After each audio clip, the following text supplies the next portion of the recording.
On camera, Iran rejects Pakistan's claimed mediation efforts in a blunt takedown that leaves little room for doubt. Pakistan's forums are its own, Iran says, as Tehran denies pulling Islamabad into any talks framework.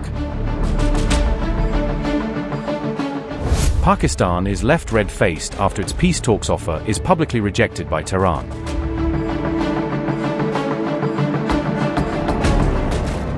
As Donald Trump fails to arm-twist Mujtaba Khamenei, is Tehran now drawing a hard new red line? A visibly pressured Trump now drops a fresh ultimatum: ink a deal soon, or face what comes next. Iran once again rejected US President Trump's claim that direct peace talks are currently underway. On March 30th, Iran's foreign ministry directly denied that any ceasefire talks were in progress. Iran also said the United States had pushed for negotiations through messages sent by intermediaries. The Iranian Foreign Ministry described the US demands as unrealistic, illogical, and excessive. In addition, Iran rejected Pakistan's claim that it was mediating between Washington and Tehran.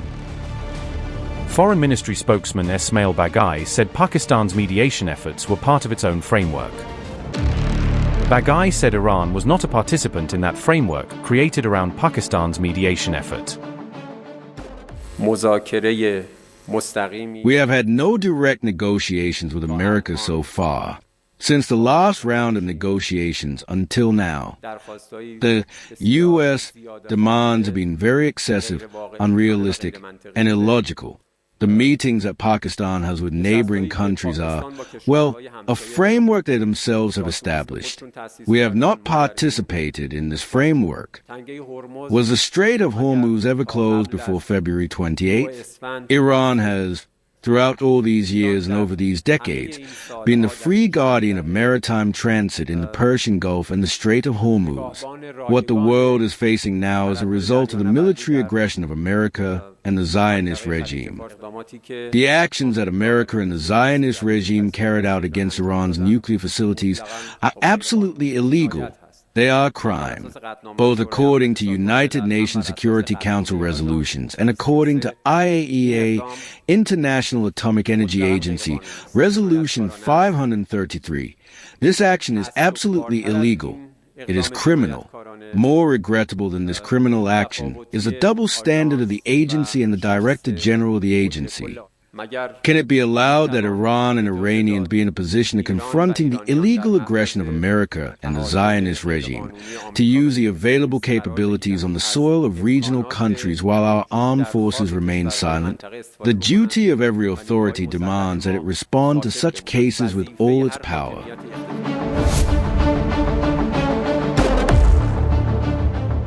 Iran's dismissal of Pakistan's diplomatic effort came a day after talks were held in Islamabad. The foreign ministers of Saudi Arabia, Egypt, and Turkey held talks in Islamabad on March 29th. Those discussions in Pakistan were reportedly focused on de-escalating the war in the Gulf region. Pakistan's Foreign Minister Ishaq Dar also offered Islamabad as a possible venue for Tehran-Washington talks. We also discussed the possible ways to bring an early and permanent end to the war in the region. The foreign ministers expressed concerns that the ongoing conflict is extremely unfortunate for its devastating impact on lives and livelihood across the wider region. We agreed that this war is not in favor of anyone and would only lead to death and destruction. The unity of Muslim Ummah in these challenging times is of utmost importance. I briefed the visiting brother foreign ministers on the prospects of potential US-Iran talks in Islamabad. The visiting foreign ministers expressed their fullest support to this initiative. Pakistan will be honored to host and facilitate meaningful talks between the two sides in coming days for a comprehensive and lasting settlement of the ongoing conflict. I had a detailed telephonic conversation with Chinese Foreign Minister Wang Yi. China fully supports Pakistan's initiative to host Iran-US talks. Pakistani Prime Minister Shehbaz Sharif reportedly said he had spoken with the Iranian leadership. However, there has been no public confirmation from Iranian President Pezeshkian or Foreign Minister Araghchi. So far, Iran has not acknowledged that Pakistan has any active line of communication with Tehran on this issue. Pakistan reportedly delivered Donald Trump's 15-point ceasefire proposal to Tehran through intermediaries. Tehran had rejected that plan, calling it excessive while saying it would continue the war on its own terms. After Iran's latest rejection, it remains unclear whether Pakistan's role as a mediator will continue.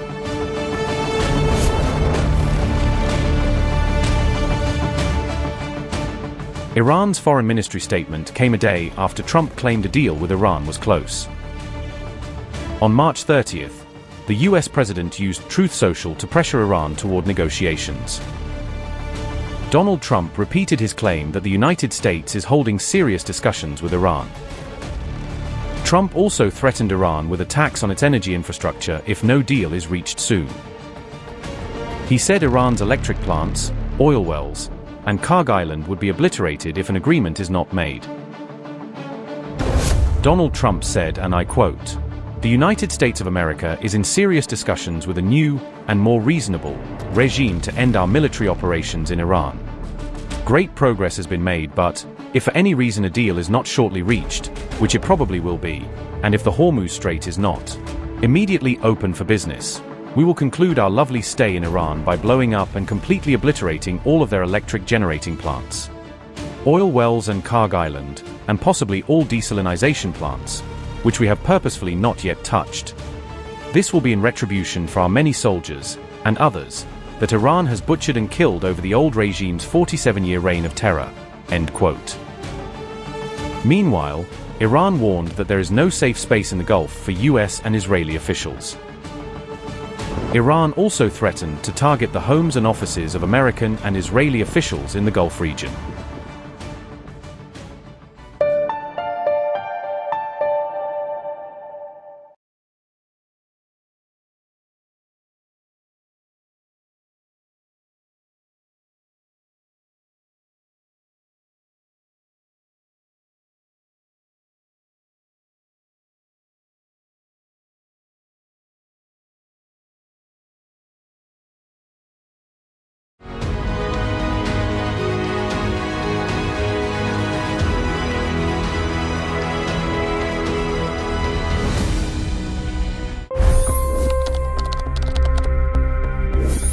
$25 crore गरीब गरीबी को परास्त करके बाहर निकले।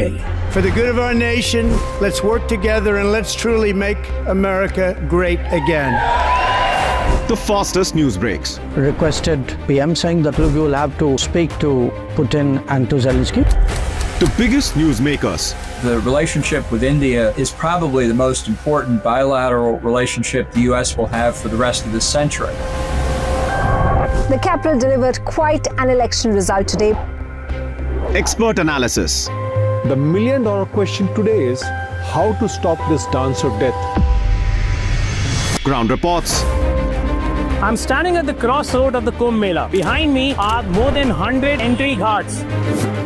Long-form interviews. Exclusionary politics is reflected in Manipur case as well. You don't bother because this is a small state. Deep dive into burning issues. It's often said DRC could be the richest country in the whole world. It's because of what sits underneath. Why exactly did the US topple the Sheikh Hasina government? HD videos. We don't just break news, we break it down.